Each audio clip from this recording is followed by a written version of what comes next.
Headwinds are fascinating, and I love this idea of your theme being ascend. How does an aircraft ascend?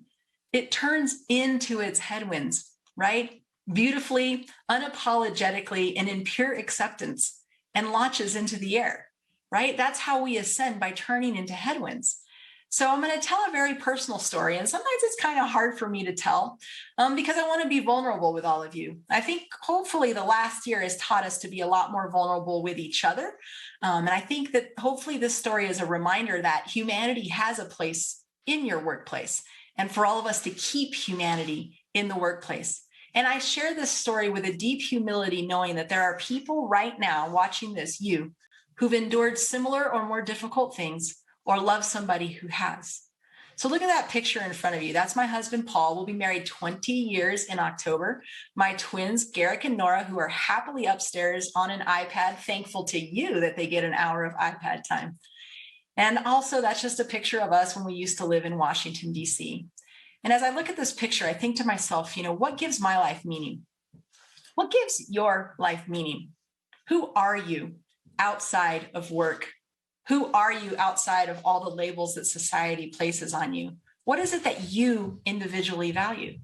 It's so important for you to know what gives your life meaning. And the reason is, when the headwinds come along while you're trying to ascend to that next goal or on that next adventure, if you know what it is that gives your life meaning, just like an aircraft, it makes it easier, more efficient, and smoother to endure those headwinds when they come along. So here's my story. People ask me, Nicole, your career was awesome. Like, I was listening to Eric's bio on you. It sounded pretty good. Why aren't you still in the military? Right? That's a great question. And I'd love to still be in the military. As much as I love being here with you right now, if I could be out there wearing my nation's uniform, flying that beautiful F-15E and leading airmen on an elite performing team, honestly, that's where I'd be. But the fact of the matter is that 3 years ago, a big headwind came along in my personal life just when I was ascending to new heights. It came along and it knocked me down.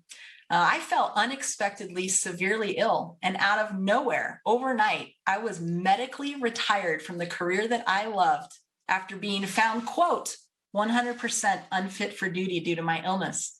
Yeah, overnight, this really amazing fighter pilot. I was physically fit, mentally fit, spiritually fit, was completely broken. Overnight, I lost my identity as an officer in the Air Force. Overnight, I lost my profession as a fighter pilot. Overnight, I lost my means of providing for my family. You see, in the summer of 2012, I was the commander of an F-15E fighter squadron. That's right. The highlight and privilege of my career was commanding an F-15E fighter squadron. It was me and 100 totally amazing, patriotic, type A, highly skillful, elite, professional, macho men, and it was good to be the queen. And we were having a good time.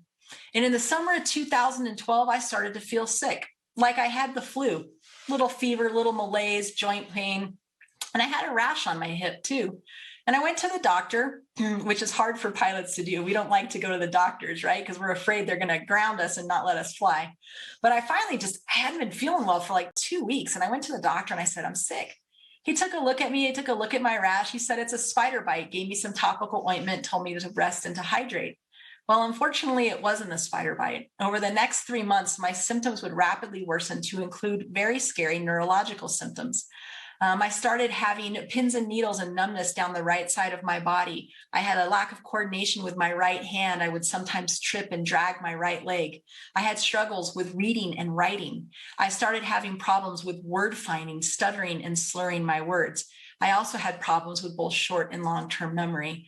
As you can imagine, for a fighter pilot at the height of their career, this is very terrifying and scary.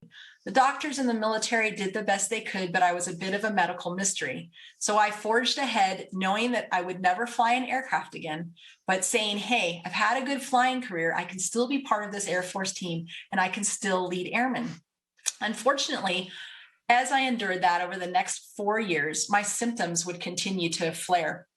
Very randomly, very unpredictable, they would wax and wane. And my symptom list grew to, well, at the end of the 4 years, I had about 63 different symptoms impacting every system in my body. I saw the best of military medicine and the best of civilian medicine until the summer of 2016, when I was serving in the White House as the military aide to then First Lady Michelle Obama, I woke up in my bed and I was locked in. I couldn't move. I was paralyzed. I couldn't walk or talk. It was terrifying until my husband found me. At that point, the Air Force cut bait and they shifted me up to Boston, Massachusetts, where I was accurately diagnosed and started my recovery. My career, this amazing career, was gone in the blink of a bite. I'm a no-joke survivor of late-stage neurological tick-borne illness. A tick bite ended my career. For the next 9 months, I laid in bed with a caregiver and a home health care nurse, unable to walk, talk, read, or write. I spent the next year learning how to walk, talk, read, and write to be here in front of you. And during that time, the Air Force did what they had to do, and that was medically retire me. So when people ask me, Nicole, how did you go from fighter pilot to professional speaker? The answer, my friends, is I have 9 months worth of words saved up, and I am still trying to get them out, okay? All right. But seriously, I stand in front of you as someone who's a walking poster child of invisible illness. I still cannot read and write.